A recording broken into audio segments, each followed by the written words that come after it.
सत श्री अकाल। तुम देख रहे हो पंजाब मेल यूएसए टीवी। मेरा नाम जतिंदर सिंह खैरा और प्रोग्राम है ग्रंट न्यूज़ एंड व्यूज़।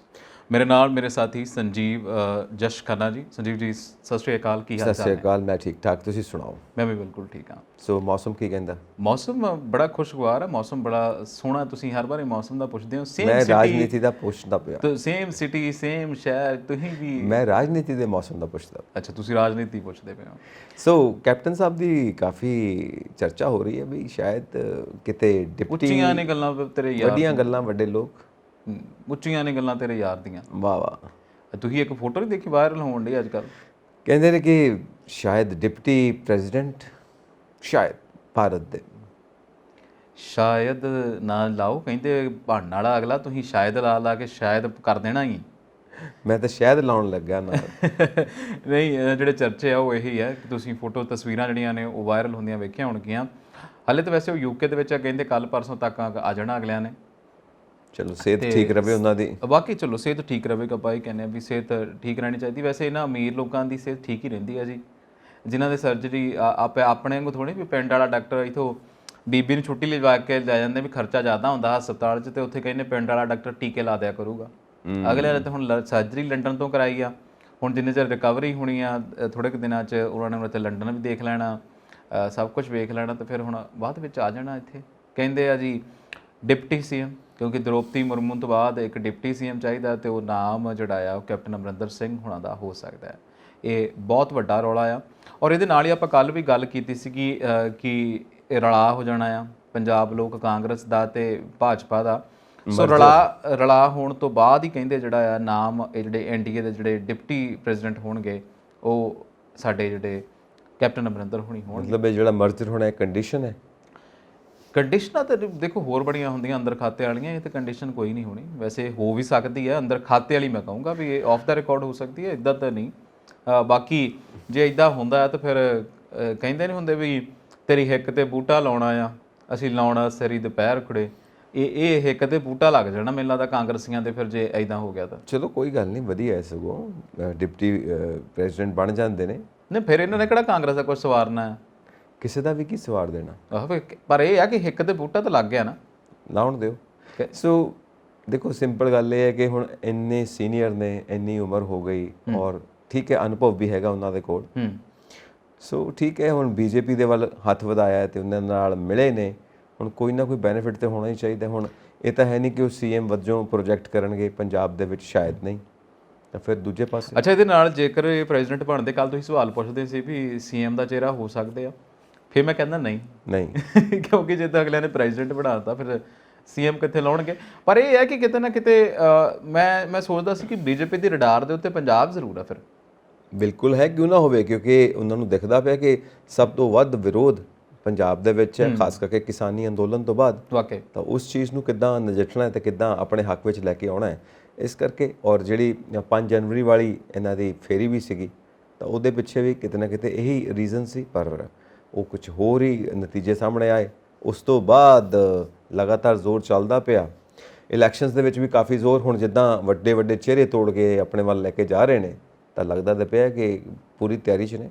ਉਹੀ ਮੈਨੂੰ ਲੱਗਦਾ, ਕਿਉਂਕਿ ਪੰਜਾਬ ਇੱਕ ਇੱਦਾਂ ਦੀ ਸਟੇਟ ਰਿਹਾ ਸੰਜੀਵ ਜੀ, ਜਿਹਦਾ ਆਪਾਂ ਕਹਿ ਲਈਏ ਕਿ ਪੋਟੈਂਸ਼ੀਅਲ ਵੱਖਰਾ ਆ। ਜੇ ਬਾਕੀ ਜਿਹੜੀਆਂ ਸਟੇਟਸ ਨੇ ਉਹ ਨਾਰਥ ਹੈ ਤੇ ਪੰਜਾਬ ਸਾਊਥ ਹੈ, ਜੇ ਬਾਕੀ ਜਿਹੜੀਆਂ ਈਸਟ ਹੈ ਤੇ ਇਹ ਵੈਸਟ ਹੈ, ਮਤਲਬ ਇਹਦਾ ਪੋਟੈਂਸ਼ੀਅਲ ਹਮੇਸ਼ਾ ਵੱਖਰਾ ਰਿਹਾ ਆ। ਇਹ ਜਿਹੜੀ ਆਪਾਂ ਕਹਿ ਲਈਏ ਕਿ ਸਟੈਂਡਰਡ ਰਾਜਨੀਤੀ ਜਾਂ ਸਟੈਂਡਰਡ ਪੋਲੀਟੀਕਲ ਸਿਸਟਮ ਹੈ, ਉਹਦੇ ਤੋਂ ਥੋੜ੍ਹਾ ਜਿਹਾ ਉਲਟ ਜਾਂਦਾ ਰਿਹਾ, ਕਿਉਂਕਿ ਨੇਚਰ ਵੱਖਰਾ ਆ, ਨੇਚਰ ਜੁਝਾਰੂ ਆ। ਸੋ ਇਸ ਕਰਕੇ ਇਹ ਵੀ ਲੱਗਦਾ, ਕਿਉਂਕਿ ਹੁਣ ਇਹ ਨਾ ਪੰਜਾਬ ਦੇ ਵਿੱਚ ਜਿਹੜਾ ਆ ਨਾ ਬੀਜੇਪੀ ਆਪਣਾ ਪੈਰ ਨਹੀਂ ਪਸਾਰ ਸਕਦੀ। ਅਣਖੀ ਹੈ ਬੇਸ਼ੱਕ, ਕਿਉਂਕਿ ਪੰਜਾਬ ਦੇ ਵਾਕਈ ਪੰਜਾਬ ਦੇ ਲੋਕਾਂ ਦਾ ਥੋੜਾ ਜਿਹਾ ਸੁਭਾਅ ਵੱਖਰਾ ਸੁਭਾਅ ਹੈ। ਪਰ ਪੰਜਾਬ ਨੂੰ ਚੇਜ਼ ਕਰਨਾ ਜਿਹੜਾ ਹੈ ਉਹ ਬਹੁਤ ਜ਼ਰੂਰੀ ਹੈ ਬੀਜੇਪੀ ਦੇ ਲਈ, ਕਿਉਂਕਿ ਬੀਜੇਪੀ ਦਾ ਟਾਰਗੇਟ ਜਿਹੜਾ ਆ ਉਹ ਹੈ ਭਗਵਾਂਕਰਨ ਕਰਨਾ। ਕਿਤੇ ਨਾ ਕਿਤੇ ਲੋਕ ਕਹਿੰਦੇ ਨੇ, ਜੋ ਮੀਡੀਆ ਕਹਿ ਰਿਹਾ ਅੱਜ ਕੱਲ੍ਹ, ਅਥੈਂਟਿਕ ਮੀਡੀਆ ਕਹਿ ਰਿਹਾ, ਕਿਉਂਕਿ ਜਿਨ੍ਹਾਂ ਦੀ ਸਟ੍ਰੈਟਜੀ ਆਫ ਸਟੇਟ ਹੈ ਜਾਂ ਸਟ੍ਰੈਟਜੀ ਇਹਨਾਂ ਦੀ ਹੈਗੀ ਆ, ਉਹ ਹੈ ਭਗਵਾਂਕਰਨ ਕਰਨਾ।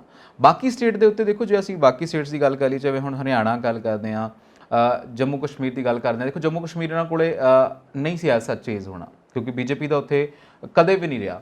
ਉਸ ਨੂੰ ਇਹਨਾਂ ਨੇ ਯੂਟੀ 'ਚ ਪਾ ਦਿੱਤਾ। ਫਿਰ ਉਸ ਤੋਂ ਬਾਅਦ ਸਾਡੀ ਵਾਰੀ ਆਉਂਦੀ ਹੈ, ਔਰ ਸਾਡੇ ਨਾਲ ਕਿਉਂਕਿ ਹੁਣ ਇਹਨਾਂ ਦੇ ਕਿਉਂਕਿ 4 ਸੀਟਾਂ ਹੁੰਦੀਆਂ ਸੀ ਜਦੋਂ ਮਿਲਦੇ ਸੀ, ਇੱਕ ਉਹ ਉਸ ਤੋਂ ਬਾਅਦ ਹੁਣ ਜੇ ਅਸੀਂ ਗੱਲ ਕੀਤੀ ਜਾਵੇ ਸੈਫਰਨ ਦੀ ਵੇਵ ਦੀ, ਤਾਂ ਸੈਫਰਨ ਵੇਵ ਜਿਹੜੀ ਆ ਉਹ ਪੂਰੀ ਦੁਨੀਆ ਦੇ ਵਿੱਚ, ਪੂਰੇ ਇੰਡੀਆ ਦੇ ਵਿੱਚ ਕਰਨੀ ਆ, ਤੇ ਫਿਰ ਪੰਜਾਬ ਜਿਹੜਾ ਆ ਉਹਨੂੰ ਸਭ ਤੋਂ ਪਹਿਲਾਂ ਚੇਜ਼ ਕਰਨਾ, ਕਿਉਂਕਿ ਪੰਜਾਬ ਦਾ ਰੁਖ ਬਦਲਣਾ ਬਹੁਤ ਜ਼ਰੂਰੀ ਹੈ। ਦੇਖੋ ਜੀ, ਸੈਫਰਨ ਵੇਵ ਦਾ ਤੇ ਅਲੱਗ ਚੀਜ਼ ਹੈ ਨਾ, ਕਿਉਂਕਿ ਸ਼ਹੀਦ ਆਜ਼ਮ ਭਗਤ ਸਿੰਘ ਨੂੰ ਵੀ ਆਪਾਂ ਬਸੰਤੀ ਰੰਗ ਦੇ ਨਾਲ ਜੋੜਦੇ ਹਾਂ। ਨਹੀਂ ਉਹ ਸੈਫਰਨ ਵੇਵ ਜਿਹੜੀ ਸੰਜੀਵ ਤੁਸੀਂ ਮੈਨੂੰ ਗਲਤ ਲੈ ਗਏ ਹੋ। ਨਹੀਂ ਮੈਂ ਗਲਤ ਨਹੀਂ ਲੈ ਰਿਹਾ, ਮੈਂ ਤੁਹਾਨੂੰ ਇਹ ਗੱਲ ਕਰ ਰਿਹਾ ਕਿਉਂਕਿ ਜਦੋਂ ਵੀ ਅਸੀਂ ਅੱਗੇ ਵਧਣ ਦੀ ਕੋਸ਼ਿਸ਼ ਕਰਦੇ ਹਾਂ ਪੰਜਾਬ ਦੇ ਵਿੱਚ, ਜਦੋਂ ਵੀ ਕਿਸੇ ਰੰਗ ਨੂੰ ਲੈ ਕੇ ਚੱਲਦੇ ਹਾਂ ਜਿਹਨੂੰ ਅਸੀਂ ਕੁਰਬਾਨੀ ਦੇ ਰੰਗ ਮੰਨਦੇ ਹਾਂ, ਉਹ ਸੈਫਰਨ ਹੈ।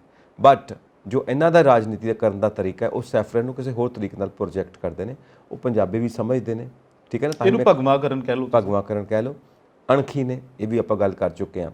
ਇਹਦੀ ਸ਼ੁਰੂਆਤ ਕਿਤੇ ਨਾ ਕਿਤੇ ਹੁੰਦੀ ਜਦੋਂ ਚੰਡੀਗੜ੍ਹ ਦੇ ਮੁਲਾਜ਼ਮਾਂ ਨੂੰ ਸੈਂਟਰ ਵਾਲੀ ਫੈਸਿਲਿਟੀ ਦਿੱਤੀ ਜਾਂਦੀ ਆ। ਕਿਤੇ ਨਾ ਕਿਤੇ ਤੁਸੀਂ ਇੱਦਾਂ ਕਹਿ ਲਓ, ਜਾਂ ਫਿਰ ਇਹ ਵੀ ਕਹਿ ਲਓ ਕਿ ਪੰਜਾਬ ਦੇ ਵਿੱਚ ਵੱਡੇ ਨਾਮ ਜਿਹੜੇ ਸ਼ਾਮਲ ਹੋਣ ਲੱਗ ਪਏ।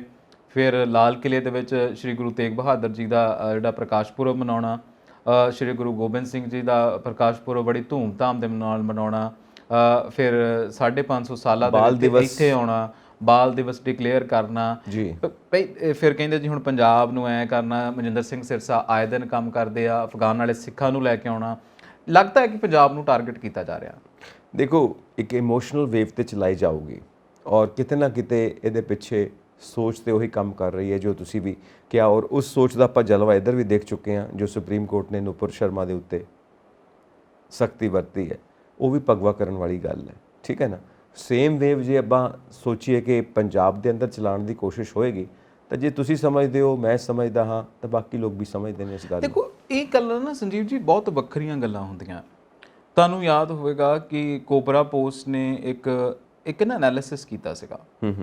ਉਹਨਾਂ ਨੇ ਕਿਹਾ ਕਿ ਲੋਕਾਂ ਨੂੰ, ਉਹਨਾਂ ਨੇ ਤਕਰੀਬਨ ਮੇਰੇ ਖਿਆਲ ਨਾਲ ਕੀਤਾ ਸੀ ਇਹ ਸਰਵੇ 2020 ਦੇ ਵਿੱਚ, ਮਤਲਬ 2020 ਦੇ ਵਿੱਚ ਸਰਵੇ ਕੀਤਾ ਸੀ। ਉਹਨਾਂ ਨੇ ਕਿਹਾ ਕਿ ਐਡਵਰਟਾਈਜ਼ਮੈਂਟ ਤੋਂ ਲੈ ਕੇ ਰੇਡੀਓ ਪ੍ਰੋਗਰਾਮ ਔਰ ਪੂਰੀ ਮਤਲਬ ਸੋਸ਼ਲ ਮੀਡੀਆ, ਵੈਬਸਾਈਟ, ਸਾਰਿਆਂ ਨੂੰ ਇੱਦਾਂ ਮੈਨੇਜ ਕੀਤਾ ਗਿਆ, ਇਹਨਾਂ ਦੀ ਜਿਹੜੀ ਲੌਬਿੰਗ ਕੰਪਨੀਆਂ ਜਿਹੜੀਆਂ ਇਹਨਾਂ ਨੇ ਹਾਇਰ ਕੀਤੀਆਂ ਸੀਗੀਆਂ, ਕਿ ਤੁਹਾਨੂੰ ਲੱਗੇ ਕਿ ਹੋਰ ਕੋਈ ਆਲਟਰਨੇਟਿਵ ਸਾਡੇ ਕੋਲੇ ਹੈ ਨਹੀਂ ਹੈਗਾ। ਸਹੀ ਹੈ।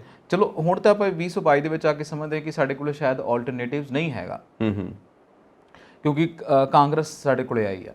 ਪਰ ਆਲਟਰਨੇਟਿਵ ਹਮੇਸ਼ਾ ਹੁੰਦੇ ਆ, ਵਿਕਲਪ ਹਮੇਸ਼ਾ ਹੁੰਦੇ ਆ। ਉਹ ਉੱਭਰਦੇ ਆ, ਉਹ ਉੱਭਰਦੇ ਤਾਂ ਆ ਜਦੋਂ ਉਹਨਾਂ ਨੂੰ ਉੱਭਰਨ ਦਿੱਤਾ ਜਾ ਰਿਹਾ ਹੁੰਦਾ। ਫਿਲਹਾਲ ਹੁਣ ਕਾਂਗਰਸ ਦੀ ਸਥਿਤੀ ਜਿਹੜੀ ਇੰਡੀਆ ਦੇ ਵਿੱਚ ਹੈ, ਉਹ ਇਦਾਂ ਦੀ ਕਰ ਦਿੱਤੀ ਆ, ਸਾਨੂੰ ਲੱਗਦਾ ਕਿ ਕਾਂਗਰਸੀ ਹੁਣ ਕਿਸੇ ਕੰਮ ਦੇ ਨਹੀਂ ਰਹਿ ਗਏ। ਇਹੀ ਤਰੀਕਾ ਜਿਹੜਾ ਆ, ਇਸ ਤੋਂ ਪਹਿਲਾਂ ਚਲੇ ਜਾਓ ਤੇ ਜਨ ਸੰਘ ਦਾ ਸੀਗਾ, ਜਨ ਸੰਘ ਬਾਅਦ ਚੋਂ ਬੀਜੇਪੀ ਬਣਿਆ। ਸਾਨੂੰ ਉਦੋਂ ਲੱਗਦਾ ਸੀ ਕਿ ਕਾਂਗਰਸ ਤੋਂ ਬਿਨਾਂ ਆਪਸ਼ਨ ਨਹੀਂ ਹੈਗੇ। ਹੁਣ ਇਹ ਸਥਿਤੀ ਜਿਹੜੀ ਹੈ ਨਾ, ਇਹਨੂੰ ਜਦੋਂ ਬੰਦਾ ਅਚੀਵ ਕਰ ਲੈਂਦਾ ਹੈ, ਮੈਨੇਜਮੈਂਟ ਕਰ ਲੈਂਦਾ ਇਸ ਸਥਿਤੀ ਦੀ, ਤਾਂ ਉਹ ਫਿਰ ਉਹਦਾ ਜਿਹੜਾ ਰਾਜਕਾਲ ਹੈ ਉਹ ਥੋੜਾ ਚਿਰ ਵੱਧ ਜਾਂਦਾ ਹੈ।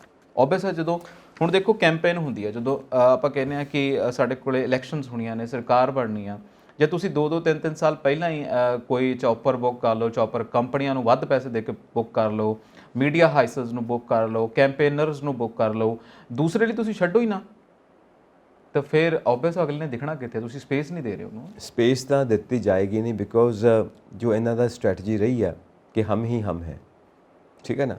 ਤਾਂ ਹਮ ਹੀ ਹਮ ਹੈ ਦੀ ਜਿਹੜੀ ਸੋਚ ਹੈ ਨਾ, ਉਹ ਕਿਤੇ ਨਾ ਕਿਤੇ ਲੋਕਤੰਤਰ ਦੇ ਵੀ ਉਲਟ ਜਾਂਦੀ ਹੈ, ਲੋਕਾਂ ਦੇ ਭਲੇ ਦੇ ਉਲਟ ਵੀ ਜਾਂਦੀ, ਕਿਉਂਕਿ ਇੱਕ ਤਰ੍ਹਾਂ ਨਾਲ ਡਿਕਟੇਟਰਸ਼ਿਪ ਹੋ ਜਾਂਦੀ ਹੈ। ਔਰ ਕਦੀ ਵੀ ਲੋਕਤੰਤਰ ਦੇ ਵਿੱਚ ਕੋਈ ਵੀ ਜਿਹੜੀ ਸੱਤਾਧਾਰੀ ਪਾਰਟੀ ਹੈ, ਉਹਨੂੰ ਕਿੱਦਾਂ ਰੋਕ ਸਕਦੇ ਆ ਤੁਸੀਂ ਡਿਕਟੇਟਰਸ਼ਿਪ ਤੋਂ, ਜਦੋਂ ਇੱਕ ਸਟਰੋਂਗ ਓਪੋਜੀਸ਼ਨ ਹੋਏਗੀ। ਅੱਛਾ, ਡਿਕਟੇਟਰਸ਼ਿਪ ਤੋਂ ਮੈਨੂੰ ਯਾਦ ਆਉਂਦਾ, ਜਿੱਦਾਂ ਅਨਡਿਕਲੇਅਰ ਜਿਹਨੂੰ ਸੀ ਐਮਰਜੈਂਸੀ ਕਹਿੰਦੇ ਆ, ਅਨਡਿਕਲੇਅਰ ਐਮਰਜੈਂਸੀ ਆ, ਜਾਂ ਫਿਰ ਕਹਿ ਲਓ ਕਿ ਹਿਪੋਕ੍ਰੇਸੀ ਹੈ, ਅਨਡਿਕਲੇਅਰ ਹਿਪੋਕ੍ਰੇਸੀ। ਤੁਸੀਂ ਇਹ ਕਹਿ ਸਕਦੇ ਹੋ ਕਿ dictatorship in guys of democracy, ਮਤਲਬ ਉੱਪਰ ਜਿਹੜੇ ਕੱਪੜੇ ਪਾਏ ਹੋਏ ਨੇ ਡੈਮੋਕ੍ਰੇਸੀ ਦੇ ਨੇ, ਅੰਦਰ ਡਿਕਟੇਟਰਸ਼ਿਪ ਹੈ। ਔਰ ਸੰਵਿਧਾਨ ਨੂੰ, ਬਾਕੀ ਪਾਲਿਸੀਜ਼ ਨੂੰ, ਏਜੰਸੀਆਂ ਨੂੰ ਆਪਣੇ ਮੁਤਾਬਿਕ ਕਿਸ ਤਰ੍ਹਾਂ ਮੈਨੀਪੂਲੇਟ ਕਰਕੇ ਇਸਤੇਮਾਲ ਕੀਤਾ ਜਾ ਰਿਹਾ ਹੈ। ਵੀ ਏਕਨਾਥ ਸ਼ਿੰਦੇ ਰਾਤੋਂ ਰਾਤ ਵਿਗੜ ਗਿਆ। ਹਾਂਜੀ। ਫਿਰ ਸੁਪਰੀਮ ਕੋਰਟ ਦੇ ਵਿੱਚ ਫਲੋਰ ਟੈਸਟ ਨਹੀਂ ਹੁੰਦਾ, ਸੁਪਰੀਮ ਕੋਰਟ ਕਹਿੰਦਾ ਜੀ ਫਲੋਰ ਟੈਸਟ ਲੇਟ ਹੋਣਾ ਹੈ।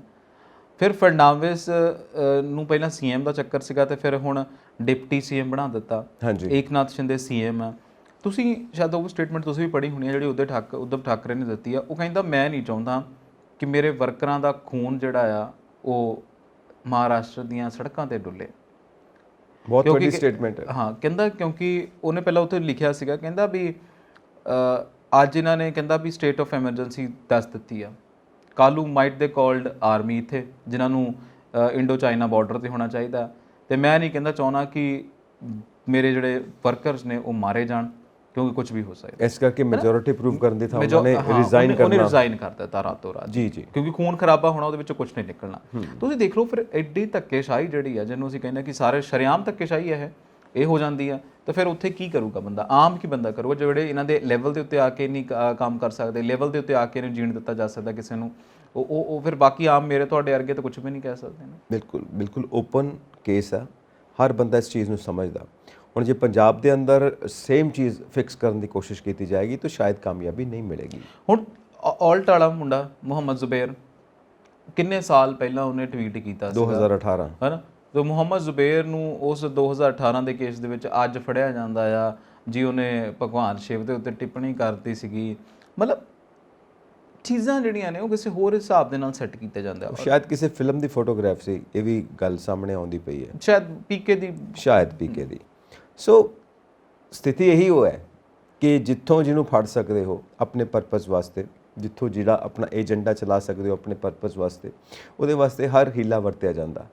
ਔਰ ਜਿੱਦਾਂ ਮੈਂ ਗੱਲਾਂ 'ਚ ਜ਼ਿਕਰ ਵੀ ਕੀਤਾ ਸੀ ਨੂਪੁਰ ਸ਼ਰਮਾ ਦਾ, ਉਹ ਸ਼ਾਇਦ ਇਹ ਵੀ ਉਸੇ ਏਜੰਡੇ ਦਾ ਇੱਕ ਹਿੱਸਾ ਸੀ ਜੋ ਕਿ ਪਾਸਾ ਪੁੱਠਾ ਪੈ ਗਿਆ, ਗੱਲ ਕਿਤੇ ਹੋਰ ਨਿਕਲ ਗਈ। ਦੇਖੋ ਇਹਨਾਂ ਦੇ ਨਾ ਕੁਝ ਲੋਕ ਇਦਾਂ ਦੇ ਰੱਖੇ ਹੋਏ ਜਿਹੜੇ ਜਿਨ੍ਹਾਂ ਦੀ ਜ਼ੁਬਾਨ ਦੇ ਉੱਤੇ ਲਗਾਮ ਹੀ ਹੈ ਨਹੀਂ। ਸ਼ਾਇਦ ਇਹ ਤੁਸੀਂ ਠੀਕ ਕਹਿ ਰਹੇ ਹੋ ਕਿ ਰੱਖੇ ਹੋਏ ਨੇ, ਜਾਂ ਫਿਰ ਇਹ ਉਹਨਾਂ ਨੂੰ ਕਿਸੇ ਹੋਰ ਮਕਸਦ ਵਾਸਤੇ, ਜਾਂ ਸਿਰਫ ਇੱਕ ਸਮਝ ਲਓ ਸਪੋਕਸ ਪਰਸਨ ਨੇ। ਲੇਕਿਨ ਉਹ ਵੀ ਪ੍ਰਗਿਆ ਦੇਖ ਲਓ, ਉਹਦਾ ਆਏ ਦਿਨ ਕੋਈ ਨਾ ਕੋਈ ਇਦਾਂ ਦਾ ਬਿਆਨ ਹੁੰਦਾ। ਉਹ ਆਪਣੇ ਆਪ ਨੂੰ ਲਿਬਰਟੀ ਦੇ ਦਿੰਦੇ ਨੇ ਕਿ we are free to say anything about anybody, about any religion, about any holy book, ਕੁਝ ਵੀ ਸਕ੍ਰਿਪਚਰ ਦੇ ਖਿਲਾਫ ਵੀ, ਮਤਲਬ ਹੋਲੀ ਕੁਰਾਨ ਦੇ ਖਿਲਾਫ ਜਾਂ ਪੈਗੰਬਰ ਸਾਹਿਬ ਦੇ ਖਿਲਾਫ ਜਿਹੜੀ ਸਟੇਟਮੈਂਟ ਹੈ, ਉਹ ਹਾਈ ਕੋਰਟ ਸੁਪਰੀਮ ਕੋਰਟ ਕਿੰਨਾ ਮਤਲਬ ਸਖਤ ਹੋ ਕੇ ਲੰਬੇ ਹੱਥੀਂ ਲੈ ਰਿਹਾ ਕਿ ਤੁਸੀਂ ਸਾਰੇ ਟੀਵੀ ਚੈਨਲਸ ਦੇ ਉੱਤੇ ਆ ਕੇ ਸਾਰੇ ਦੇਸ਼ ਕੋਲੋਂ ਮਾਫੀ ਮੰਗੋ। ਇਸ ਵਕਤ ਜੋ ਪੂਰਾ ਦੇਸ਼ ਭੁਗਤਦਾ ਪਿਆ, ਚਾਹੇ ਉਹ ਲੋਕਲ ਚਾਹੇ ਉਹ ਇੰਟਰਨੈਸ਼ਨਲ ਲੈਵਲ ਦੇ ਉੱਤੇ, ਇਹ ਤੁਹਾਡੀ ਉਸ ਸਟੇਟਮੈਂਟ ਦੇ ਕਾਰਨ ਹੈ।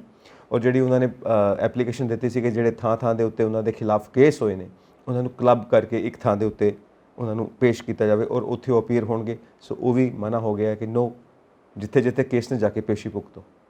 ਸੋ ਉਹਨਾਂ ਵਾਸਤੇ ਆਪਣੇ ਵਾਸਤੇ ਕਿੰਨਾ ਸਖਤ ਹੋ ਗਿਆ ਹੈ।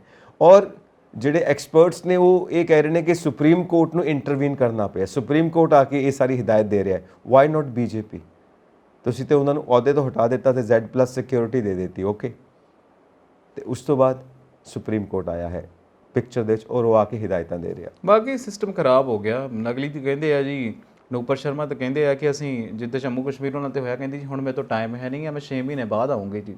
ਦੇਖੋ ਇਦਾਂ ਦੇ, ਕਿਉਂਕਿ ਡਰ ਨਹੀਂ ਹੈਗਾ, ਪਿੱਛੇ ਬਾਲ ਬਹੁਤ ਤਕੜੀ ਆ, ਬੇਸ ਬਹੁਤ ਤਕੜਾ ਆ। ਫਿਲਹਾਲ ਆਪਾਂ ਅੱਗੇ ਵਧਦੇ ਹਾਂ, ਪੰਜਾਬ ਆ ਜਾਂਦੇ ਹਾਂ। ਪੰਜਾਬ ਆ ਜਾਂਦੇ ਆ ਤੇ ਆਪਣੇ ਜਿਹੜੇ VK ਭਾਵਰਾ ਸਾਹਿਬ ਨੇ 1 ਮਹੀਨੇ ਦੀ ਛੁੱਟੀ ਚਲੇ ਗਏ ਨੇ। ਨਹੀਂ, ਉਹ 2 ਮਹੀਨੇ ਦੀ ਛੁੱਟੀ ਤੇ 2 ਮਹੀਨੇ ਦੀ ਗਏ ਨੇ? ਹਾਂਜੀ, 2 ਮਹੀਨੇ ਦੀ ਛੁੱਟੀ ਤੇ ਚਲੇ ਗਏ ਨੇ। ਚਲੋ ਵਧੀਆ। ਔਰ ਵਧੀਆ ਤਾਂ ਕੀ ਹੈ, ਤੁਸੀਂ ਦੇਖੋ ਵਧੀਆ ਤੇ ਕੁਝ ਨਹੀਂ ਹੈ ਇਹਦੇ 'ਚ। ਵਧੀਆ ਪੰਜਾਬ ਦੇ ਲਈ ਤਾਂ ਬਿਲਕੁਲ ਨਹੀਂ ਹੈ। ਪੰਜਾਬ ਦੇ ਵਾਸਤੇ ਤੇ ਵਧੀਆ ਨਹੀਂ ਹੈ, ਬਸ ਉਹਨਾਂ ਦੇ ਵਾਸਤੇ ਵਧੀਆ, ਤਾਂ ਹੀ ਮੈਂ ਕਿਹਾ ਚਲੋ ਵਧੀਆ ਚਲੇ ਗਏ ਨੇ। ਕਈ ਵਾਰੀ ਆਪਾਂ ਕੱਲ ਵੀ ਗੱਲ ਕੀਤੀ ਸੀ, ਪਿੱਛਦੇ ਪਏ ਸੀ, ਪ੍ਰੈਸ਼ਰ ਬਹੁਤ ਸੀਗਾ। ਕਈ ਕਹਿੰਦੇ ਕਿ ਸੈਂਟਰ ਵੱਲੋਂ ਉਹਨਾਂ ਨੂੰ ਪ੍ਰੈਸ਼ਰ ਆ ਰਿਹਾ ਸੀ ਕਿ ਵੀ ਆਹ ਕਰ ਦਿਓ। ਇੱਥੇ ਕਹਿੰਦੇ ਜੀ ਉਹ ਫਸੇ ਹੋਏ ਸੀਗੇ ਕਿਉਂਕਿ ਆਮ ਆਦਮੀ ਪਾਰਟੀ ਦੀ ਸਰਕਾਰ ਚੰਗਾ ਕੰਮ ਕਰਦੀ ਸੀ। ਹਾਲਾਂਕਿ ਵਿੱਚ ਇਹ ਵੀ ਆਉਂਦੀਆਂ, ਕਹਿੰਦੇ ਕਿ ਉਹ ਕੰਮ ਕਰਨਾ ਚਾਹੁੰਦੇ ਸੀ ਆਮ ਆਦਮੀ ਪਾਰਟੀ ਦੇ ਨਾਲ, ਕਿਉਂਕਿ ਉਹਨਾਂ ਨੂੰ ਲੱਗਦਾ ਸੀ ਕਿ ਕੋਈ ਤਵਰੀਖ ਲਿਖੀ ਜਾਣੀ ਆ। ਉਹਨਾਂ ਨੂੰ ਲੱਗਦਾ ਸੀ ਕਿ ਸ਼ਾਇਦ ਇਹ ਉਹ ਸਟੇਟ ਹੋ ਜਾਣੀ ਜਿਹੜੀ ਕਰਪਸ਼ਨ ਫਰੀ ਹੋਊਗੀ ਤੇ ਇੱਕ ਉਹਨਾਂ ਦਾ ਵੀ ਨਾਂ ਉਹਦੇ ਵਿੱਚ ਹੋਊਗਾ। ਪਰ ਕਹਿੰਦੇ ਮਜਬੂਰੀਆਂ ਜਿਹੜੀਆਂ ਅੰਦਰਲੀਆਂ ਨਾ, ਫਿਰ ਉਹ ਤੁਹਾਨੂੰ ਆਪਣੀ ਬੜੀ ਕੰਘਾਲ ਕੇ, ਮੈਨੂੰ ਲੱਗਦਾ ਹੁੰਦਾ ਕਿ ਨਾ ਬੜਾ ਕੰਘਾਲ ਕੇ IAS ਬਣਨਾ ਜਿਹੜਾ ਨਾ ਬੜਾ ਔਖਾ ਆ। ਉਹ ਫਿਰ ਉਹ ਕਹਿੰਦੇ ਵੀ ਚਲੋ ਮੈਂ ਕਹਿੰਦੇ ਵੀ ਮੈਂ ਕੀ ਕਰਨਾ ਹੈ ਨਾ, ਵੀ ਮੈਂ ਤਾਂ ਫਿਰ ਆਪਣੀ ਨੌਕਰੀ ਬਚਾ ਲਵਾਂ। ਫਿਲਹਾਲ ਹੁਣ ਸੈਂਟਰ ਡੈਪੂਟੇਸ਼ਨ ਤੇ ਆ, ਆਪਣੇ ਆਪ ਨੂੰ ਬਚਾ ਲਵਾਂ, ਆਪਣੀ ਨੌਕਰੀ ਬਚਾ ਲਵਾਂ। ਕਿਉਂਕਿ ਜਦੋਂ ਆਫਿਸ ਨਾ ਪ੍ਰੈਸ਼ਰ ਕੁੱਕਰ ਬਣ ਜਾਵੇ, ਇੰਨਾ ਪ੍ਰੈਸ਼ਰ ਹੋ ਜਾਵੇ ਕਿ ਬਰਦਾਸ਼ਤ ਕਰਨਾ ਮੁਸ਼ਕਿਲ ਹੋ ਜਾਵੇ, ਤਾਂ ਫਿਰ ਬੰਦਾ ਕਹਿੰਦਾ ਮੈਂ ਕੁਇਟ ਕਰਾਂ ਔਰ ਕਿਸੇ ਨਾ ਕਿਸੇ ਬਹਾਨੇ ਕੋਈ ਨਾ ਕੋਈ ਰਸਤਾ ਮਿਲ ਜਾਏ। ਠੀਕ ਹੈ, ਇਹ ਵੀ ਇੱਕ ਆਪਣੇ ਆਪ ਨੂੰ ਬਚਾਉਣ ਦਾ ਤਰੀਕਾ ਹੈ। ਔਰ 2 ਮਹੀਨੇ ਬੈਠਣਗੇ, ਸ਼ਾਇਦ ਕਿਤੇ ਹੋਰ ਕੋਈ ਗੱਲਬਾਤ ਕਰਨ, ਜਾਂ ਸ਼ਾਇਦ ਰਿਲੈਕਸ ਕਰਨ, ਜਾਂ ਸ਼ਾਇਦ ਆਪਣੇ ਬਚਾਉਣ ਦਾ ਰਸਤਾ ਨਿਕਲੇ, ਜਾਂ ਕਿਤੇ ਹੋਰ ਜਾਣਾ ਹੋਵੇ। ਨੋਬਡੀ ਨੋਜ਼ 2 ਮਹੀਨੇ ਉਹ ਕੀ ਕਰਨਗੇ, ਸੈਲਫ ਇੰਟਰੋਸਪੈਕਸ਼ਨ ਕਰਨਗੇ, ਕੀ ਕਰਨਗੇ। ਫਿਲਹਾਲ ਸੀਨ ਤੋਂ ਗਾਇਬ ਨੇ ਔਰ ਜੋ ਉਹਨਾਂ ਦੇ ਅਨੁਭਵ ਦਾ ਫਾਇਦਾ ਪੰਜਾਬ ਨੂੰ ਹੋ ਸਕਦਾ ਸੀ, ਕਿਉਂਕਿ after all he is an experienced person, ਉਹ ਅਨੁਭਵ ਦਾ ਫਾਇਦਾ ਹੁਣ ਪੰਜਾਬ ਨਹੀਂ ਲੈ ਸਕੇਗਾ। ਵਾਟ ਐਵਰ ਦਾ ਰੀਜ਼ਨਸ, ਚਾਹੇ ਉਹ ਪੋਲੀਟੀਕਲ ਰੀਜ਼ਨਸ ਨੇ, ਸੋਸ਼ਲ ਰੀਜ਼ਨਸ ਨੇ, ਜੋ ਵੀ ਆਫੀਸ਼ੀਅਲ ਰੀਜ਼ਨਸ ਨੇ, ਜੋ ਵੀ ਨੇ, ਬਟ ਇਸ ਵਕਤ ਸੀਨ ਤੋਂ ਪਰੇ ਜਾ ਚੁੱਕੇ ਨੇ। ਵਾਕਈ ਮਤਲਬ ਦੇਖੋ ਜੇ ਫਿਰ ਗੱਲ ਕੀਤੀ ਜਾਵੇ 6 ਮਹੀਨਿਆਂ ਦੇ ਵਿੱਚ ਚੌਥਾ ਡੀਜੀਪੀ ਅਸੀਂ ਬਦਲਦੇ ਹਾਂ ਬਹੁਤ ਜ਼ਿਆਦਾ ਔਰ ਇਹ ਕਿਤੇ ਨਾ ਕਿਤੇ ਅਨਸਟੇਬਿਲਿਟੀ ਵੀ ਸਾਡੀ ਦਰਸਾਉਂਦਾ ਹੈ ਕਿ ਕੁਝ ਤੇ ਗੜਬੜ ਹੈਗੀ ਆ ਨਾ।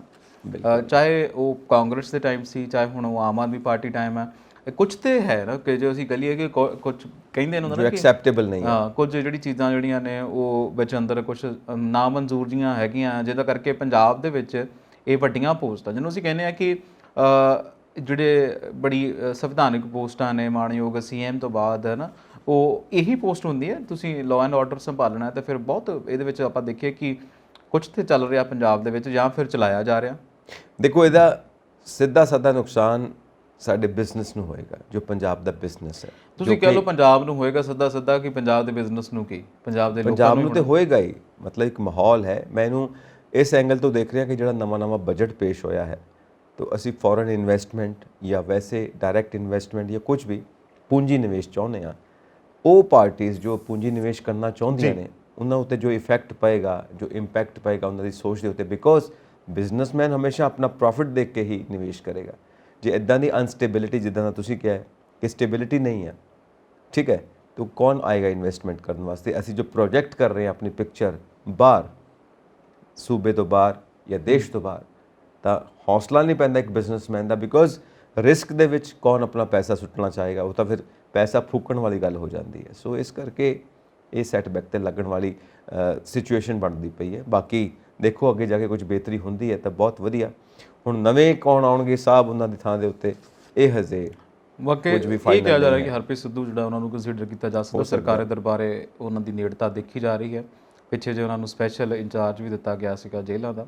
ਸੋ ਹਰਪ੍ਰੀਤ ਸਿੱਧੂ ਨੂੰ ਵੇਖਿਆ ਜਾ ਸਕਦਾ, ਬਟ ਸਿੰਪਲ ਹੀ ਦੇਖਣਗੇ ਸਾਡੀ ਪੋਲਿਟਿਕਸ ਨੂੰ ਸੂਟੇਬਿਲਿਟੀ ਕਿੱਥੇ ਪੈਂਦੀ ਹੈ। ਦੇਖੋ ਇਹ ਬਹੁਤ ਜ਼ਰੂਰੀ ਚੀਜ਼ ਹੁੰਦੀ ਆ, ਕਿਉਂਕਿ ਉਹ ਨਾ ਦੇਖੋ ਆਪਾਂ ਜਦੋਂ ਹੁਣ ਅਸੀਂ ਸ਼ੂਟ ਕਰਦੇ ਆ ਨਾ, ਤੇ ਸਾਨੂੰ ਵੀ ਉਹ ਕਹਿੰਦੇ ਆ ਵੀ ਤੁਸੀਂ ਉਹ ਕੈਮਰਾਮੈਨ ਲੈ ਜਾਓ ਨਾਲ ਜਿਹਦੀ ਤੁਹਾਡੇ ਨਾਲ ਥੋੜੀ ਠੀਕ ਰਲਦੀ ਹੋਵੇ, ਤੇ ਤੁਸੀਂ ਦੋਨੇ ਵਧੀਆ ਸਿੰਕ 'ਚ ਕੰਮ ਕਰ ਲਓਗੇ।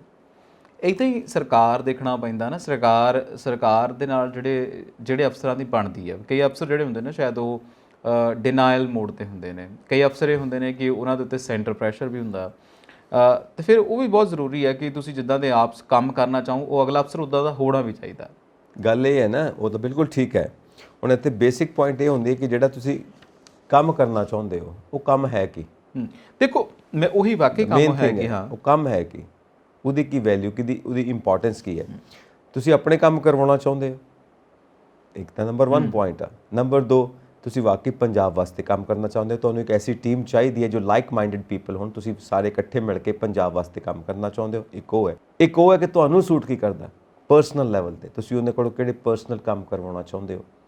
ਇਹ ਵੀ ਚੀਜ਼ਾਂ, ਕਿਉਂਕਿ ਪਿੱਛੇ ਜੇ ਇਹ ਵੀ ਡਿਸਕਸ਼ਨ ਦੇ ਵਿੱਚ ਸਾਹਮਣੇ ਆਈਆਂ ਗੱਲਾਂ, ਇਨਕੁਆਇਰੀ ਦੇ ਵਿੱਚ ਸਾਹਮਣੇ ਆਈਆਂ ਗੱਲਾਂ, ਕਿਸੇ ਦੇ ਕੋਈ ਕੇਸ ਪਵਾਉਣਾ ਹੈ, ਕਿਤੇ ਦੇ ਕੋਈ ਇਨਕੁਆਇਰੀ ਖੜੀ ਕਰਵਾਉਣੀ ਹੈ, ਕਿਸੇ ਨੂੰ ਕਿਤੇ ਫਸਾਉਣਾ ਹੈ, ਕੋਈ ਪ੍ਰੈਸ਼ਰ ਕ੍ਰੀਏਟ ਕਰਵਾਉਣੇ ਨੇ, ਇਹ ਵੀ ਇੱਕ ਏਜੰਡਾ ਹੈ, ਇਹ ਵੀ ਇੱਕ ਤਰੀਕਾ ਹੈ ਕੰਮ ਕਰਨ ਦਾ। ਹੁਣ ਉਸ ਵਾਸਤੇ ਵੀ ਕਈ ਬੰਦੇ ਚਾਹੀਦੇ ਹੁੰਦੇ ਨੇ। ਕਈ ਲੋਕ ਇੱਦਾਂ ਦੇ ਕੰਮਾਂ ਦੇ ਵਿੱਚ ਵੀ ਵਿਸ਼ਵਾਸ ਰੱਖਦੇ ਨੇ ਕਿ ਇਹ ਵੀ ਕੰਮ ਕਰਵਾਉਣੇ ਜ਼ਰੂਰੀ ਨੇ ਸ਼ਾਇਦ ਸੱਤਾ 'ਚ। ਵੈਸੇ ਮੈਂ ਸੰਜੀਵ ਜੀ ਇੰਨੀਆਂ ਗੱਲਾਂ ਖੁੱਲ੍ਹ ਕੇ ਨਹੀਂ ਕਰੀਦੀਆਂ, ਮੈਨੂੰ ਲੱਗਦਾ ਐਵੇਂ ਬਾਅਦ ਵਿੱਚ ਫਿਰ ਦੇਖੋ ਤੁਸੀਂ ਵੀ ਰਾਹੇ ਜਾਂਦੇ, ਸੁਣਾ ਰਾਹ ਤੁਹਾਡਾ ਵਾਲਾ, ਐਵੇਂ ਬਾਅਦ ਵਿੱਚ ਇਹ ਗੱਲਾਂ ਅੰਦਰ ਦੀਆਂ ਮੈਨੂੰ ਲੱਗਦਾ ਸਭ ਨੂੰ ਸਮਝ ਲੱਗ ਜਾਂਦੀਆਂ, ਸਭ ਨੂੰ ਸਮਝ ਲੱਗਦੀਆਂ ਨੇ। ਸੋ ਠੀਕ ਹੈ, ਨਹੀਂ ਹੁਣ ਤੇ ਸਮਝ ਕੀ ਲੱਗਣੀ ਹੈ, ਸੋਸ਼ਲ ਮੀਡੀਆ ਸਭ ਕੁਝ ਹੈ, ਹਰ ਚੀਜ਼ ਓਪਨ ਹੈ, ਸਭ ਨੂੰ ਪਤਾ ਕਿ ਕੌਣ ਕਿੱਥੇ ਕੀ ਗੇਮ ਖੇਡਦਾ ਪਿਆ ਜੀ, ਠੀਕ ਹੈ ਨਾ। ਸਭ ਨੂੰ ਸਾਰਿਆਂ ਦੇ ਪਲੇਗਰਾਊਂਡ ਪਤਾ ਨੇ, ਸਭ ਨੂੰ ਸਾਰਿਆਂ ਦੀ ਰੇਂਜ ਪਤਾ ਹੈ, ਕੌਣ ਕਿੱਥੇ ਕੀ ਖੇਡਦਾ। ਇਸ ਕਰਕੇ ਤਾਂ ਹੀ ਤਾਂ ਜਨਤਾ ਜਾਗਰੂਕ ਆ, ਤਾਂ ਹੀ ਤਾਂ ਹੋ ਸਕਦਾ ਕਿ ਕਿਤੇ ਨਾ ਕਿਤੇ ਕੋਈ ਨਾ ਕੋਈ ਪੋਸੀਬਿਲਿਟੀ ਆ ਸ਼ਾਇਦ ਬਦਲਾਵ ਦੇਖਣ ਨੂੰ ਮਿਲੇ। ਔਰ ਜਿੱਦਾਂ ਬਜਟ ਦੇ ਅੰਦਰ ਕਈ ਲੋਕ ਕਹਿੰਦੇ ਨੇ ਕਾਫੀ ਰੈਵੋਲੂਸ਼ਨਰੀ ਆ, ਕਈ ਲੋਕ ਕਹਿੰਦੇ ਨੇ ਕਿ ਉਹੀ ਆ ਓਲਡ ਵਾਈਨ ਨਿਊ ਬੋਟਲ ਆ, ਬਟ ਰਿਜ਼ਲਟਸ ਦੇਖੋ ਕੀ ਆਉਂਦੇ ਨੇ। ਫਿਲਹਾਲ ਜੋ ਪਾਵਰਾ ਸਾਹਿਬ ਦਾ ਛੁੱਟੀ ਜਾਣਾ ਹੈ, ਇਹ ਤਾਂ ਜਿਵੇਂ ਤੁਸੀਂ ਕਿਹਾ ਕਿ ਸਮਥਿੰਗ ਇਜ਼ ਫਿਸ਼ੀ, ਕੁਝ ਨਾ ਕੁਝ ਗੜਬੜ ਜ਼ਰੂਰ ਹੈ, ਉਹਦੇ ਵੱਲ ਸੰਕੇਤ ਤਾਂ ਜ਼ਰੂਰ ਦੇ ਰਿਹਾ। ਬਾਕੀ ਅੰਦਰ ਦੀਆਂ ਗੱਲਾਂ ਨੇ, ਜਿਵੇਂ ਆਪਾਂ ਪਹਿਲਾਂ ਕਹਿ ਚੁੱਕੇ ਹਾਂ, ਵੱਡੇ ਲੋਕ ਵੱਡੀਆਂ ਗੱਲਾਂ, ਉਹਨਾਂ ਨੂੰ ਪਤਾ ਹੋਏਗਾ ਕੀ ਹੈ। ਸੋ ਅੱਗੇ ਵਧਦੇ ਹਾਂ ਜੀ। ਮੰਤਰੀ ਮੰਡਲ ਦਾ ਵਿਸਥਾਰ ਹੋਣ ਦੀ ਪੂਰੀ ਸੰਭਾਵਨਾ ਹੈ।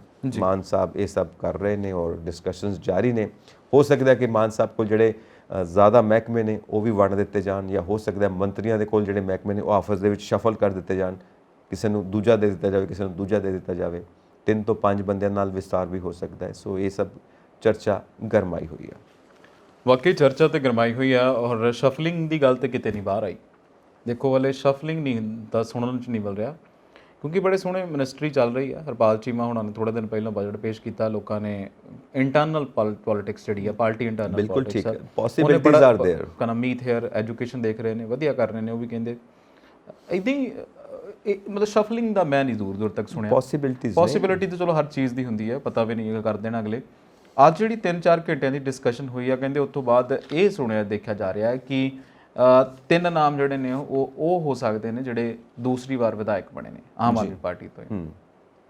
ਸੋ ਇਹਦੇ ਵਿੱਚ ਪਹਿਲਾ ਨਾਮ ਤੇ ਅਮਨ ਅਰੋੜਾ ਦਾ ਲਾ ਲਓ ਤੁਸੀਂ, ਕਿਉਂਕਿ ਅਮਨ ਅਰੋੜਾ ਜਿਹੜੇ ਨੇ ਉਹ ਚੰਗੇ ਸਪੀਕਰ ਵੀ ਨੇ ਪਾਰਟੀ ਦੇ, ਬਹੁਤ ਚੰਗਾ ਕੰਮ ਵੀ ਕੀਤਾ ਪਾਰਟੀ ਦੇ ਲਈ ਉਹਨਾਂ ਨੇ। ਔਰ ਪਹਿਲੇ ਦਿਨ ਉਹਨਾਂ ਨੇ ਐਕਸੈਪਟ ਵੀ ਕੀਤਾ ਸੀ ਕਿ ਮੈਂ ਕੋਈ ਕੈਬਨਿਟ ਮਿਨਿਸਟਰੀ ਦੇ ਲਾਲਚ ਨਾਲ ਨਹੀਂ ਆਇਆ, ਮੈਂ ਆਮ ਆਦਮੀ ਪਾਰਟੀ ਦੇ ਨਾਲ ਜੁੜਿਆ ਰਵਾਂਗਾ ਤੇ ਅਸੀਂ ਕੰਮ ਕਰਦੇ ਰਵਾਂਗੇ। ਜੀ ਜੀ। ਦੂਸਰਾ ਡਾਕਟਰ ਬਲਜਿੰਦਰ ਕੌਰ ਜਿਹੜਾ ਆ, ਉਹਨਾਂ ਦਾ ਨਾਮ ਲਿਆ ਜਾ ਸਕਦਾ। ਫਿਰ ਸਰਬਜੀਤ ਮਾਣੂਕੇ ਆ, ਉਹਨਾਂ ਦਾ ਨਾਮ ਵੀ ਜਿਹੜਾ ਆ ਲਿਸਟ ਦੇ ਵਿੱਚ ਹੈ। ਇਹ 3 ਨਾਮ ਤੇ ਉਹ ਨੇ ਜਿਹੜੇ ਸੈਕਿੰਡ ਟਰਮ ਦੇ ਵਿੱਚ ਵਿਧਾਇਕ ਬਣੇ ਨੇ।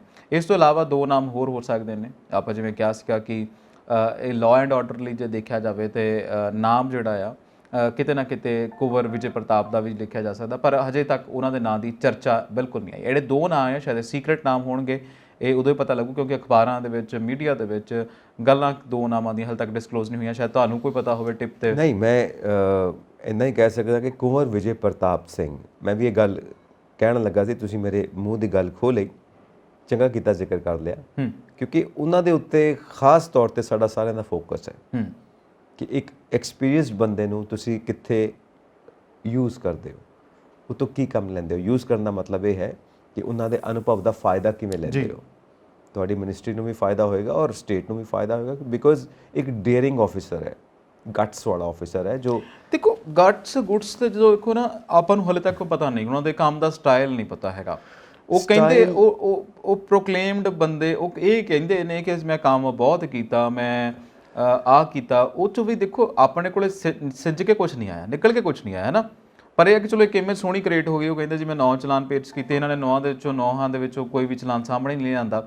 ਪਰ ਫਿਰ ਵੀ ਹੁਣ ਦੇਖਣ ਦਾ ਟਾਈਮ ਹੈ ਕਿ ਇਹ ਬੰਦਾ ਜਿਹਦੇ ਕੋਲ ਐਡਮਿਨਿਸਟ੍ਰੇਟਿਵ ਦਾ ਭਰੋਸਾ ਹੈ, ਵੱਡੀ ਪੋਸਟ ਤੇ ਰਿਹਾ ਆ, ਤੁਸੀਂ ਉਹਨੂੰ ਕਿਵੇਂ ਯੂਟਿਲਾਈਜ਼ ਕਰਦੇ, ਜਿਵੇਂ ਤੁਹਾਡੀ ਗੱਲ ਹੈ। ਗਟਸ ਦਾ ਮਤਲਬ ਇਹ ਸੀਗਾ ਕਿ ਜਿਵੇਂ ਥੋੜੇ ਦਿਨ ਪਹਿਲਾਂ ਉਹਨਾਂ ਨੇ ਆਪਣੀ ਹੀ ਗਵਰਨਮੈਂਟ ਨੂੰ ਕਿਹਾ ਕਿ ਜਿੱਥੇ ਜਿੱਥੇ ਉਹਨਾਂ ਨੂੰ ਲੱਗੀ ਕਿ ਗਲਤੀ ਹੈ, ਉਹਨਾਂ ਨੇ ਗੱਲ ਕਰਨ ਦਾ ਜੇਰਾ ਕੀਤਾ, ਉਜਾਗਰ ਕੀਤੀ ਗੱਲ। ਇਹ ਗੱਲ ਬਿਲਕੁਲ ਠੀਕ ਹੈ ਨਾ। ਉਸ ਚੀਜ਼ ਨੂੰ ਮੈਂ ਗਟਸ ਕਹਿ ਰਿਹਾ ਕਿ ਇਹ ਬਹੁਤ ਵੱਡੀ ਗੱਲ ਹੁੰਦੀ ਹੈ ਕਿ ਤੁਸੀਂ ਜੋ ਸਾਹਮਣੇ ਤੁਹਾਡੇ ਇੱਕ ਬੰਦਾ ਖੜਾ ਤੁਹਾਡੇ ਤੋਂ ਜ਼ਿਆਦਾ ਪਾਵਰਫੁਲ ਹੈ। ਸੋ ਇਹ ਬਹੁਤ ਵੱਡੀ ਗੱਲ ਹੁੰਦੀ ਹੈ ਕਿ ਸਾਹਮਣੇ ਤੁਹਾਡੇ ਇੱਕ ਬੰਦਾ ਖੜਾ ਤੁਹਾਡੇ ਤੋਂ ਜ਼ਿਆਦਾ ਪਾਵਰਫੁਲ ਹੈ, ਤੁਸੀਂ ਉਹਦੀਆਂ ਅੱਖਾਂ 'ਚ ਅੱਖਾਂ ਪਾ ਕੇ ਇਹ ਗੱਲ ਕਹਿੰਦੇ ਹੋ ਕਿ ਸਰ ਜੀ ਤੁਸੀਂ ਇੱਥੇ ਗਲਤ ਹੋ। ਇਹ ਮੈਨੂੰ ਫੀਲ ਹੁੰਦਾ, ਜਾਂ ਤਾਂ ਐਕਸਪਲੇਨ ਕਰੋ ਕਿ ਮੈਂ ਠੀਕ ਕਹਿ ਰਿਹਾ, ਜਾਂ ਫਿਰ ਜੋ ਮੈਂ ਗਲਤ ਕਹਿ ਰਿਹਾ ਤਾਂ ਉਹ ਵੀ ਐਕਸਪਲੇਨ ਕਰੋ। ਸੋ ਇਹ ਕੁਆਲਿਟੀ ਜਿਹੜੀ ਹੈ ਨਾ, ਇਹ ਬਹੁਤ ਰੇਅਰ ਹੁੰਦੀ ਹੈ। ਠੀਕ ਆ ਕਿ ਇੱਦਾਂ ਦੀ ਕੁਆਲਿਟੀਜ਼ ਹੋਣੀਆਂ ਚਾਹੀਦੀਆਂ ਨੇ, ਔਰ ਇਹ ਡਿਮਾਂਡ ਵੀ ਹੈ। ਲੀਡਰਸ਼ਿਪ ਦੀ ਕੁਆਲਿਟੀ ਇਹੀ ਹੁੰਦੀ ਹੈ, ਕਿਉਂਕਿ ਤੁਹਾਡੇ ਕੋਲ ਇੱਕ ਵਧੀਆ ਟੀਮ ਹੋਵੇ ਔਰ ਸਾਰੇ ਲੀਡਰਸ ਹੀ ਹੋਣ, ਉਹਦੇ 'ਚ ਫਾਲੋਅਰਸ ਨਹੀਂ ਹੋਣੇ ਚਾਹੀਦੇ, ਕਿਉਂਕਿ ਜੇ ਫਾਲੋਅਰਸ ਹੋਣਗੇ ਫਿਰ ਤੇ ਕੰਮ ਨਹੀਂ ਬਣਿਆ ਨਾ। ਲੀਡਰਸ ਦੀ ਟੀਮ ਹੋਵੇ ਔਰ ਤੁਹਾਡੀ ਲੀਡਰਸ਼ਿਪ ਕੁਐਸਚਨੇਬਲ ਨਹੀਂ ਹੋਣੀ ਚਾਹੀਦੀ ਜੇ ਤੁਸੀਂ ਵੀ ਉਹਨਾਂ 'ਚੋਂ ਵਨ ਆਫ ਦੈਮ ਹੈਗੇ ਹੋ, ਲੀਡਰ ਟੀਮ ਮੈਂਬਰ ਹੈਗੇ ਹੋ। ਸੋ ਇੱਦਾਂ ਦੀ ਟੀਮ ਚਾਹੀਦੀ ਹੈ ਜਦੋਂ ਪੂਰੀ ਤਰ੍ਹਾਂ ਤੁਸੀਂ ਕੰਮ ਕਰਨਾ ਚਾਹੁੰਦੇ ਹੋ। ਤੁਸੀਂ ਕਿੱਦਾਂ ਦੇਖਦੇ ਹੋ? ਮਤਲਬ ਮੈਨੂੰ ਇਹ ਨਹੀਂ ਸਮਝਦਾ, ਤੁਹਾਨੂੰ ਕੀ ਲੱਗਦਾ ਕਿ ਕਿਹੜੇ 2 ਨਾਂ ਹੋ ਸਕਦੇ ਨੇ? ਜਿਹੜੇ 3 ਨਾਮ ਮੈਂ ਲਏ ਉਹ ਹੋ ਸਕਦੇ ਆ। ਤੇ ਜੇ ਹੋ ਸਕਦੇ ਤੇ ਉਹਨਾਂ ਨੂੰ ਕਿਹੜੀ ਕਿਹੜੀ ਮਿਨਿਸਟਰੀ ਦਿੱਤੀ ਜਾ ਸਕਦੀ ਹੈ? ਘੱਟ ਸੇ ਕੋਈ ਇਹਦੇ ਬਾਰੇ, ਕਿਉਂਕਿ ਆਮ ਆਦਮੀ ਪਾਰਟੀ ਨਾ, ਜਿਵੇਂ ਤੁਸੀਂ ਕਿਹਾ ਸੀਗਾ ਕਿ ਬੀਜੇਪੀ ਅਨਪ੍ਰੈਡਿਕਟੇਬਲ ਹੈ, ਉਵੇਂ ਆਮ ਆਦਮੀ ਪਾਰਟੀ ਵੀ ਪ੍ਰੈਡਿਕਟੇਬਲ ਨਹੀਂ ਹੈ। ਔਰ ਇਹ ਚੰਗੀ ਗੱਲ ਵੀ ਹੈ, ਜਦੋਂ ਤੁਸੀਂ ਪ੍ਰੈਡਿਕਟੇਬਲ ਹੋ ਜਾਂਦੇ ਹੋ ਤੁਸੀਂ ਲੰਬੇ ਪਲੇਅਰ ਨਹੀਂ ਰਹਿ ਜਾਂਦੇ ਹੋ। ਹਮੇਸ਼ਾ ਹੀ ਤੁਸੀਂ ਅਨਪ੍ਰੈਡਿਕਟੇਬਲ ਹੋਣੇ ਚਾਹੀਦੇ ਹੋ। ਜਿਹਨੂੰ ਕਹਿੰਦੇ ਨਾ ਐਲੀਮੈਂਟ ਆਫ ਸਸਪੈਂਸ, ਹਮੇਸ਼ਾ ਕੁਝ ਨਾ ਕੁਝ ਸਸਪੈਂਸ ਦਿੰਦੇ ਰਹੋ, ਹਮੇਸ਼ਾ ਕੁਝ ਨਾ ਕੁਝ ਹੈਰਾਨ ਕਰਨ ਵਾਲੀ ਗੱਲ ਸਾਹਮਣੇ ਲਿਆਉਂਦੇ ਰਹੋ। ਅੱਛਾ, ਇਹਨਾਂ ਤਿੰਨਾਂ 'ਚੋਂ ਮਤਲਬ ਚਲੋ ਇਹਨਾਂ ਤਿੰਨਾਂ 'ਚੋਂ ਤੁਹਾਨੂੰ ਕੌਣ ਲੱਗਦਾ ਕਿ ਮੌਕਾ ਜਿਹਨੂੰ ਮਿਲਣਾ ਹੀ ਮਿਲਣਾ ਚਾਹੀਦਾ? ਇਹ 3 ਜਿਹੜੇ ਆਪਾਂ ਨਾਮ ਲਏ ਆ। ਦੇਖੋ, ਮੈਂ ਕੁੰਵਰ ਵਿਜੇ ਪ੍ਰਤਾਪ ਨਹੀਂ, ਇਹਨਾਂ ਦੇ ਹੱਕ 'ਚ ਮੈਂ ਹਾਂ। ਬਾਕੀ ਠੀਕ ਹੈ, ਸਭ ਠੀਕ ਹੈ, ਸਭ ਚੱਲਣੇ ਚਾਹੀਦੇ ਨੇ। ਜੋ ਇਸ ਵਕਤ ਵੀ ਚੱਲ ਰਹੇ ਨੇ ਉਹ ਵੀ ਵਧੀਆ ਚੱਲ ਰਹੇ ਨੇ। ਚੀਮਾ ਸਾਹਿਬ ਦਾ ਜੋ ਬਜਟ ਦੇਣਾ ਹੈ ਬਹੁਤ ਵਧੀਆ ਹੈ, ਬਹੁਤ ਡੇਅਰਿੰਗ ਹੈ ਔਰ ਇੰਟੈਲੀਜੈਂਟ ਬਜਟ ਆ।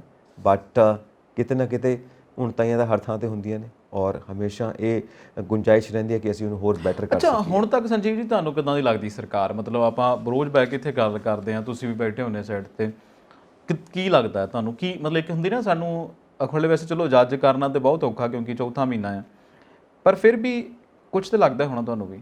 ਮੈਨੂੰ ਲੱਗਦਾ ਕਿ ਜੋ ਸਭ ਤੋਂ ਇੰਪੋਰਟੈਂਟ ਚੀਜ਼ ਉਹ ਹੁੰਦੀ ਹੈ ਕਿ ਜਿਹੜੀ ਤੁਹਾਡੀ ਟੀਮ ਹੈ ਉਹਦੇ ਜਿਹੜਾ ਟੀਮ ਲੀਡਰ ਹੈ ਉਹਨੂੰ ਸਾਰੇ ਜਾਣੇ ਐਜ਼ ਲੀਡਰ ਐਕਸੈਪਟ ਕਰਦੇ ਨੇ ਕਿ ਨਹੀਂ ਕਰਦਾ, ਇਹ ਸਭ ਤੋਂ ਪਹਿਲੀ ਕਾਮਯਾਬੀ ਹੁੰਦੀ ਹੈ। ਔਰ ਕਿਤੇ ਨਾ ਕਿਤੇ ਅਸੀਂ ਇਹ ਦੇਖਦੇ ਹਾਂ ਕਿ ਭਗਵੰਤ ਮਾਨ ਐਕਸੈਪਟੇਬਲ ਹੈਗੇ ਨੇ ਟੀਮ ਦੇ ਵਿੱਚ ਐਜ਼ ਅ ਟੀਮ ਲੀਡਰ, ਕਿਉਂਕਿ ਅਸੀਂ ਦੇਖਦੇ ਹਾਂ ਕਿ ਜਿਹੜੀ ਇਮੇਜ ਬਣੀ ਹੋਈ ਹੈ ਵੱਡੇ ਬਾਦਲ ਸਾਹਿਬ ਦੀ, 5 ਵਾਰ ਦੇ ਮੁੱਖ ਮੰਤਰੀ ਰਹੇ ਨੇ। ਉਸ ਤੋਂ ਬਾਅਦ ਇਮੇਜ ਬਣੀ ਹੋਈ ਹੈ ਕੈਪਟਨ ਸਾਹਿਬ ਦੀ, ਜਿਨ੍ਹਾਂ ਬਾਰੇ ਆਪਾਂ ਗੱਲਬਾਤ ਵੀ ਕਰ ਚੁੱਕੇ ਹਾਂ। ਤੀਸਰੀ ਇਮੇਜ ਜੋ ਬਣਾਉਣ ਦੀ ਕੋਸ਼ਿਸ਼ ਕੀਤੀ ਸੀ ਚੰਨੀ ਸਾਹਿਬ ਨੇ, ਭਾਵੇਂ 100 ਦੇ ਨਹੀਂ ਮਿਲੇ ਉਹਨਾਂ ਨੂੰ, ਪਰ ਉਹਨਾਂ ਨੇ ਵਧੀਆ PR ਕ੍ਰੀਏਟ ਕੀਤਾ ਆਪਣਾ। ਸੋ ਇਹ 3 ਇਮੇਜ ਤੋਂ ਹਟ ਕੇ, ਕਿਉਂਕਿ ਹੋਰ ਕੋਈ ਇਮੇਜ ਬਣਦੀ ਦਿਖਦੀ ਨਹੀਂ। ਹਾਂ, ਪੁਰਾਣੇ ਤਾਂ ਫਿਰ ਕੈਰੋਂ ਸਾਹਿਬ ਨੇ, ਉਹ ਤਾਂ ਕਿਆ ਹੀ ਬਾਤ ਹੈ। ਸੋ ਇਸ ਵਕਤ ਜੋ ਮਾਡਰਨ ਏਰਾ ਚੱਲ ਰਹੀ ਹੈ, ਜੋ ਕੰਟੈਂਪਰੇਰੀ ਹੈ, ਉਹਦੇ ਵਿੱਚੋਂ ਜੋ ਮਾਨ ਸਾਹਿਬ ਨੇ ਉਹ ਇੱਕ ਅਲੱਗ ਇਮੇਜ ਬਣਾਉਣ ਦੇ ਵਿੱਚ ਜੋ ਕਾਮਯਾਬੀ ਹਾਸਿਲ ਕਰਨ ਦੇ ਵੱਲ ਵੱਧਦੇ ਪਏ ਨੇ, ਉਹ ਕਿਤੇ ਨਾ ਕਿਤੇ ਕਾਮਯਾਬ ਲੱਗਦੇ ਵੀ ਪਏ ਨੇ। ਕਿ ਡੇਅਰਿੰਗ, ਜਿੱਦਾਂ ਉਹ ਤੁਸੀਂ ਦੇਖਿਆ ਹੋਏਗਾ ਵਿਧਾਨ ਸਭਾ 'ਚ ਬੋਲਦੇ ਨੇ ਔਰ ਬੜੇ ਖੜਕ ਕੇ ਗੱਲ ਕਰਦੇ ਨੇ, ਬੜੀ ਠੋਕਵੀਂ ਗੱਲ ਕਰਦੇ ਨੇ। ਪਿੱਛੇ ਜਿਹੜੀ ਉਹਨਾਂ ਨੇ ਸਟੇਟਮੈਂਟ ਦਿੱਤੀ ਸੀ ਕਿ ਇਹ ਅੰਗਰੇਜ਼ੀ ਸਕੂਲਾਂ ਦੇ ਪੜ੍ਹੇ ਹੋਏ ਸਾਨੂੰ ਪੰਜਾਬੀ ਸਿਖਾਉਣ ਦੀ ਕੋਸ਼ਿਸ਼ ਕਰਦੇ ਪਏ ਨੇ। ਸੋ ਕਾਫੀ ਡੇਅਰਿੰਗ ਨੇ। ਸੋ ਉਹਨਾਂ ਦੀ ਜਿਹੜੀ ਇਮੇਜ ਸਾਹਮਣੇ ਆ ਰਹੀ ਹੈ, ਬਹੁਤ ਪਪੂਲਰ ਇਮੇਜ ਵੀ ਹੈ ਔਰ ਇੱਕ ਦੇਸੀ ਇਮੇਜ ਵੀ ਹੈ, ਜਿੱਦਾਂ ਦੀ ਆਪਾਂ ਪੰਜਾਬ ਦੀ ਅਣਖ ਦੀ ਗੱਲ ਕੀਤੀ ਸੀ। That is very much necessary. ਤਾਂ ਉਸ ਚੀਜ਼ ਨੂੰ ਆਪਾਂ ਜੇ ਦੇਖ ਕੇ ਤੁਰੀਏ ਤਾਂ ਇੱਕ ਵਧੀਆ ਟੀਮ ਲੀਡਰ ਜੇ ਹੋਵੇਗਾ ਤਾਂ ਇੱਕ ਵਧੀਆ ਟੀਮ ਬਣ ਸਕਦੀ ਹੈ। ਹੁਣ ਵਿਸਤਾਰ ਵੀ ਕਰਨ ਜਾ ਰਹੇ ਨੇ, ਅੱਛੇ ਪਲੇਅਰਸ ਹੋਰ ਵੀ ਆਉਣਗੇ, ਇੱਕ ਵਧੀਆ ਟੀਮ ਬਣੇਗੀ ਤਾਂ ਮਿਲ ਜੁਲ ਕੇ ਵਧੀਆ ਰਿਜ਼ਲਟਸ ਲਿਆ ਸਕਦੇ ਨੇ। ਔਰ ਜੇ ਤੁਸੀਂ ਪੁੱਛੋ ਕਿ 3 ਮਹੀਨੇ ਦੇ ਵਿੱਚ ਕਿੱਦਾਂ ਦੀ ਰਹੀ, ਤਾਂ ਆਈ ਥਿੰਕ ਪੋਜ਼ਿਟਿਵ ਸਾਈਨਸ ਨੇ, ਕੋਈ ਇੱਦਾਂ ਦਾ ਨਹੀਂ ਕਿ ਨਥਿੰਗ ਅਗੇਂਸਟ ਦੈਮ। ਜੀ, ਵਾਕਈ ਚਲੋ ਸੰਜੀਵ ਜੀ ਨੂੰ ਲੱਗਦਾ ਪੋਜ਼ਿਟਿਵ ਹੈ, ਮੈਨੂੰ ਵੀ ਇਹੀ ਲੱਗਦਾ ਕਿ ਪੋਜ਼ਿਟਿਵ ਹੈ। ਸ਼ਾਇਦ ਇਹਨਾਂ ਦੇ ਕੰਮ ਕਰਨ ਦਾ ਸਟਾਈਲ ਕੁਝ ਦੇਖਦੇ ਹਾਂ, ਕਿਉਂਕਿ ਹਲੇ ਬਹੁਤ ਘੱਟ ਸਮਾਂ ਹੈ, ਮੈਨੂੰ ਲੱਗਦਾ ਘੱਟ ਸਮਾਂ ਹੈ। ਪਰ ਫਿਲਹਾਲ ਅਸੀਂ ਲਗਾਤਾਰ ਨਿਗਾਹ ਵੀ ਬਣਾ ਕੇ ਰੱਖਾਂਗੇ, ਤੁਹਾਨੂੰ ਦੱਸਾਂਗੇ ਵੀ ਜਿਵੇਂ ਸਾਨੂੰ ਲੱਗਿਆ। ਫਿਲਹਾਲ ਸਾਨੂੰ ਦੋਹਾਂ ਨੂੰ ਦਿਓ ਇਜਾਜ਼ਤ। ਤੁਸੀਂ ਦੇਖਦੇ ਰਹੋ ਪੰਜਾਬ ਮੇਲ USA TV। ਸਤਿ ਸ਼੍ਰੀ ਅਕਾਲ। ਸਤਿ ਸ਼੍ਰੀ ਅਕਾਲ ਜੀ।